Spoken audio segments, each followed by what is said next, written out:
திரு ஜென்ராம், எப்படி பார்க்குறீங்க இன்னைக்கு நடந்த நிகழ்வுகளில் என்ன வெளிப்பாடு உங்கள் புரிதல்? உங்களுடைய டைட்டிலில் கூட எதிர்க்கட்சி தலைவருடைய குற்றச்சாட்டை வச்சிருக்கிறீங்க, தவறுகளை மறைக்கிறதா மாநில அரசு அப்படின்னு. என்ன தவறுகளை மறைச்சிடுச்சு? அந்த மாதிரி என்ன தவறு நடந்துடுச்சு அந்த தவறை மறைப்பதற்கு? மறைக்கிறது எல்லாமே வேறு வேறு விஷயங்களை. அந்த மைன்ஸ் அண்ட் மினரல்ஸ் அமெண்ட்மெண்ட் ஆக்ட்ல உண்டான அமெண்ட்மெண்ட், அந்த சட்ட திருத்தம், அந்த சட்ட திருத்தத்தை திமுக எதிர்த்தது அப்படிங்கிறத மறைக்கிறாங்க. இந்த பிப்ரவரியில ஏலம் நடந்தது, நவம்பர் 11 முடிவுகள் வந்தது. இப்படி யாரு அப்ளை பண்ணியிருக்கிறாங்க, என்ன நடக்குதுங்கிறது வந்து மாநிலத்துக்கு எப்படி தெரியும்? அந்த குறிப்பிட்ட வகை கனிமங்கள் எல்லாமே முழுக்க முழுக்க ஒன்றிய அரசின் அதிகாரத்திற்கு உட்பட்டதாக வகைப்படுத்தியதற்கு பிறகு இங்கே எப்படி தெரியும்? இந்த ஏலம் முடிஞ்சதுக்கு பிறகுதான் அவங்க வந்து இங்க என்ஓசிக்காக வர்றாங்க. அதுக்கு பிறகுதான் எல்லா விஷயங்களும் ஸ்டார்ட் ஆகுது. அவர் சொன்ன வார்த்தை, அதற்கு இடையில நீங்க சட்ட திருத்தம் முடிஞ்ச உடனே அக்டோபர் 3 2023 கனிம வள அமைச்சர் துரைமுருகன் வந்து கடிதம் எழுதியிருக்கிறார், இந்த சட்ட திருத்தத்தை நாங்கள் ஏற்கவில்லை அப்படின்னு. 3/10/2023. ஆமா, இந்த சட்ட திருத்தத்தை நாங்கள் ஏற்கவில்லை அப்படின்னு. அதுக்கப்புறம் இந்த விஷயங்கள் வெளியில வந்ததற்கு பிறகு, அதற்கு முன்னாலேயே கூட அந்த பிப்ரவரி டு நவம்பர்லயே கூட பல கான்வர்சேஷன் எங்களுக்குள்ள நடந்தது, பல உரையாடல்கள் எங்களுக்குள்ள நடந்தது அப்படிங்கிறதையும் சொல்றாரு. அது வெளியில எங்கேயுமே தெரியல, இல்ல தெரியப்படுத்த எப்படி எல்லா விஷயங்களையும் எல்லா நேரங்கள்லயும் எப்படி அவ்வளவு முக்கியமான விஷயமா நீங்க பாக்கலையா? ஏன்னா இதே தமிழக அரசு தான் 2022 அங்க இருக்கக்கூடிய பல முக்கியமான விஷயங்களை அடிப்படையாக கொண்டு பல்லுயிர் பெருக்க மண்டலமா அறிவிக்கிறாங்க. அப்ப இப்படியான ஒரு விஷயம் நடக்குதுன்னா அதை வெளிப்படையாவே எதிர்ப்பு தெரிவிக்கலாமே, அது மக்களுக்கு தெரியட்டும். கம்யூனிகேஷன்ல அவங்க வந்து அதை பல்லுயிர் பாரம்பரிய மண்டலமாக இது அறிவிச்சிருக்கிறோம் அப்படிங்கறத அவர் வந்து ஒன்றிய அரசுக்கு எழுதிய கடிதத்துல அமைச்சர் குறிப்பிடத்தானே செஞ்சிருக்கிறாரு. எந்த விஷயத்தை அவங்க கான்வர்சேஷன்ல மாநிலத்தின் உரிமைகளை அல்லது மாநிலத்தின் பார்வைகளை ஒன்றிய அரசிட்ட சொல்லாம எங்க விட்டுருக்காங்க? என்ன தவறு நடந்துருச்சு அதுல? சரி, இது மாநில உரிமை பறிக்கப்படக்கூடிய விஷயமா தானே போன வருஷமே நடந்துருச்சு. அப்ப பிப்ரவரியிலேயே ஒரு தனி தீர்மானத்தை இது கொண்டு வந்திருக்கலாமே, ஏன் கடிதத்தோட இதை நிப்பாட்டி இருக்கிறாங்க திமுக அரசுன்னு கேட்கிறாரு. இது நியாயமான கேள்வி இல்லையா? எங்க தனி தீர்மானத்தோட இப்ப கொண்டு வந்திருக்கிறாங்கல்ல, இதை பிப்ரவரி மாசமே கொண்டு வந்திருக்கலாம். ஏன்னா உங்களுக்கு அந்த உரிமை இல்லை, நாங்களே நினைச்சா ஏலம் எடுத்து போன்னு ஒரு சட்ட திருத்தம் கொண்டு வரும்போதே அதை மாநில அரசின் உரிமையை பறிக்கக்கூடிய விஷயம், அப்பயே நீங்க அதை கொண்டு வந்திருக்கலாம்ல. இப்ப ஏன் தனி தீர்மானம் கொண்டு வரீங்க? 10 மாசம் என்ன பண்ணீங்கன்னு கேக்குறாரு. இப்ப கொண்டு வந்ததுல என்ன, அரசு தான் அனுமதி கொடுக்கணும். அது பிப்ரவரியிலேயே அனுமதி மறுக்கிறோம்னு சொன்னா என்ன, நவம்பர்ல மறுக்கிறோம்னு சொன்னா என்ன, அதுல என்ன பெரிய வித்தியாசம்? அதான் தவறுன்னு சொல்றாரு. எப்படி வருது? இப்பதானே இவங்க கவனத்துக்கே வருது. இனிமே தானே அவங்க அப்ளிகேஷனே கொடுக்க போறாங்க என்ஓசிக்காக. பிப்ரவரி ஒப்பந்த புள்ளி வரும்போது போட்டா சரியா இருக்கு. முழு அதிகாரமும் ஒன்றிய அரசுக்குன்னு சட்டத்தை திருத்தியதற்கு பிறகு மாநிலத்தில் எதுக்காக சொல்ல போறாங்க? அந்த சட்ட திருத்தத்துக்கு கூட இருந்து ஆதரவு கொடுத்தவர்கள் இப்ப அந்த முழு பிரச்சனையையும் ஸ்டாலின் தலை மேல தூக்கி வைக்கிறாங்க, துரைமுருகன் தலை மேல தூக்கி வைக்கிறாங்க. அங்க உடந்தையாக இருந்து மாநில அரசின் அதிகாரத்தை பறித்ததை உடன் இருந்து செய்தவர்கள் இன்னைக்கு வந்து அதை நீங்க ஏன் அழுத்தம் கொடுக்கல அப்படின்னு சொல்றாங்க. நாடாளுமன்றத்தில் முதலமைச்சர் இன்னும் ரொம்ப ஜென்யூனா எழுந்திருந்து எங்களுக்கு எங்க பெரும்பான்மை இருக்கு, அவங்களுக்கு பெரும்பான்மை இருக்கு, சட்ட திருத்தத்தை கொண்டு வந்துட்டாங்கன்னு ரொம்ப ஜென்யூனா ஒரு அவருடைய பிரச்சனையை கான்வர்சேஷனை கொண்டு போறாரு.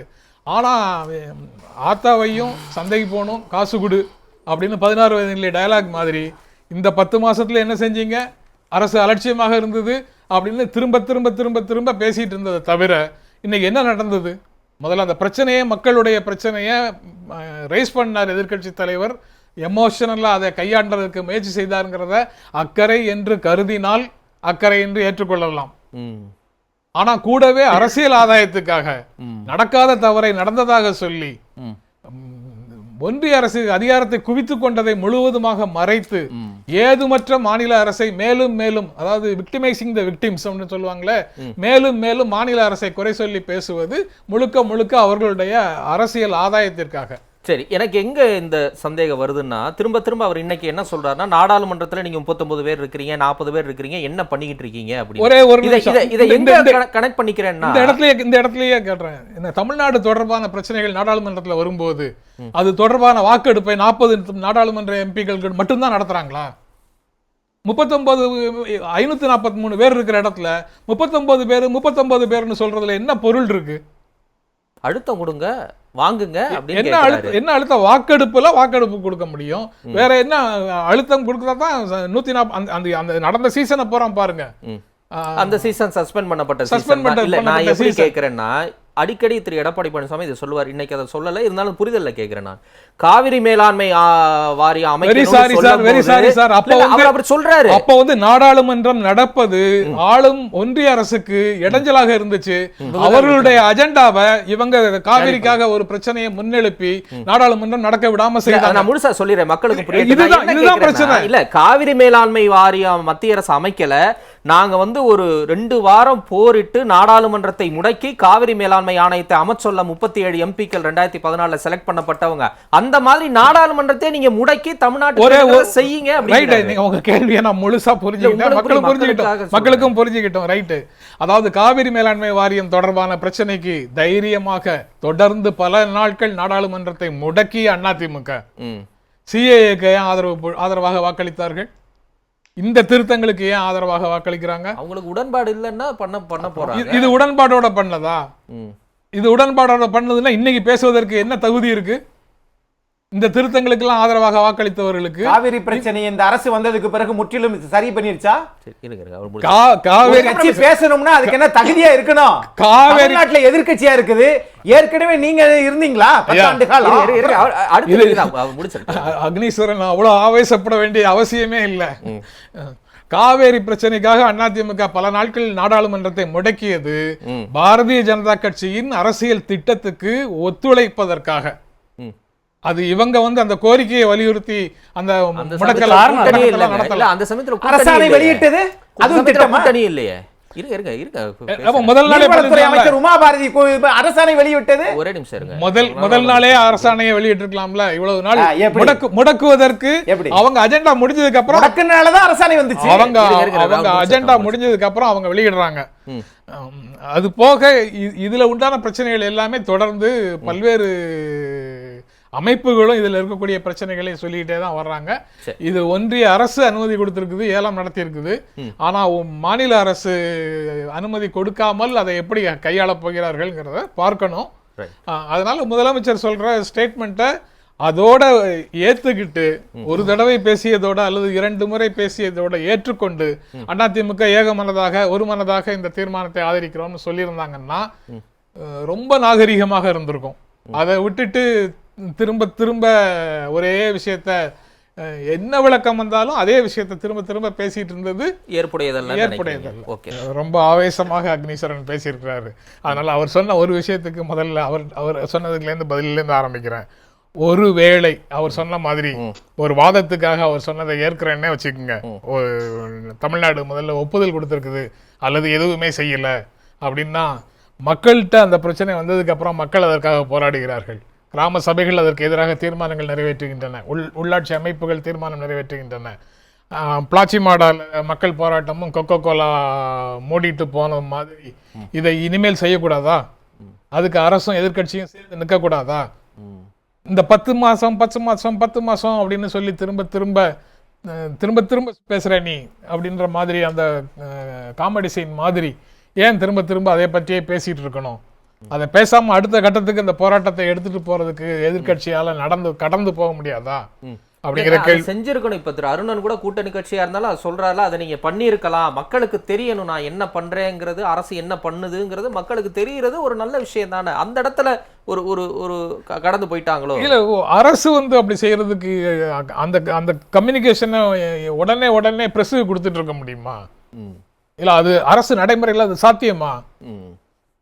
போராட்டம் வந்ததுக்கு பிறகுதானே தீர்மானம் கொண்டு வர்றீங்க. அது நோக்கம் என்ன? முடிவு வந்த பிறகுதானே இது வெளியவே வருது, அப்புறம் தானே போராட்டம் வருது. பொலிட்டிக்கலாக வரக்கூடிய கம்யூனிகேஷன்ஸ் வேற, அதற்கான தீர்மானங்கள் அந்த நடவடிக்கைகள் வேற, அபிஷியல்ஸ் நடத்தக்கூடிய கான்வர்சேஷன்ஸ் வேற. அதை வந்து எப்படி பொலிட்டிக்கல் பாஸ் வந்து அதை எல்லாத்தையும் எடுத்து எப்படி பொதுவெளியில போட முடியும்? அது முறையானதான்னு எனக்கு தெரியல. டிரான்ஸ்பரன்சி வேணுங்கிற கோட்பாடு ரைட்டு தான், ஆனா எல்லா கரஸ்பாண்டன்ஸையும் நீங்க அப்படி போட முடியுமாங்கிறது எனக்கு தெரியல. இந்த மாதிரி தேவையில்லாத ஒரு சர்ச்சை, தேவையில்லாதன்னா அப்படி சொல்லப்படக்கூடிய அந்த சர்ச்சையை தவிர்த்தரலாமோ அதன் மூலமா? ஓகே, அது போக அடுத்தாப்புல வந்து இன்னும் ஒரே ஒரு சின்ன என்னுடைய புரிதல்ல ஒருவேளை கருணா சொன்னதுல முரண்படுறேன். அந்த புரிதல் சரியா தப்பான்னு எனக்கு தெரியல. கிரிட்டிக்கல் மினரல்ஸ்னு சொன்னார்ல, ஒரு 6 மினரல்ஸ், அது வந்து தேசியமயமாக்கப்பட்ட நிறுவனங்கள்ல அரசு நிறுவனங்களுக்கு மட்டுமே அதனுடைய சுரங்க உரிமை இருந்தது. அதை எடுத்துட்டு தனியார்ட்ட இப்ப கொடுக்கறாங்க, எக்ஸ்க்ளூட் பண்ணிட்டாங்க, அதை தனியாருக்கு கொடுத்துட்டாங்க. அது தனியாருக்கு அதாவது சிஸ்டம் வந்து எதெல்லாம் தனியார்ட்ட போகுதுங்கிறது ரொம்ப ஆபத்தான விஷயம். அது ஒண்ணு. அதுக்கப்புறம் மதுரை மாவட்டத்துல இந்த மக்கள் போராடும் போது, மேலூர் பக்கத்துல இந்த மக்கள் இப்போ கடந்த வாரத்துல போராடும் போது அமைச்சர் மூர்த்தி போனாரு.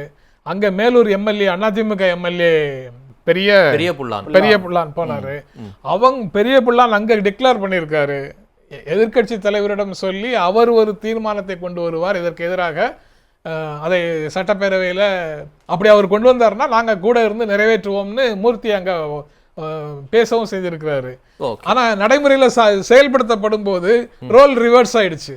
அரசு கொண்டு வந்திருக்குது, எதிர்கட்சிகள் ஆதரிச்சிருக்குது. சரி, யாரோ ஒன்று நல்லது நடந்தா சரி. சரி, ரைட்டு.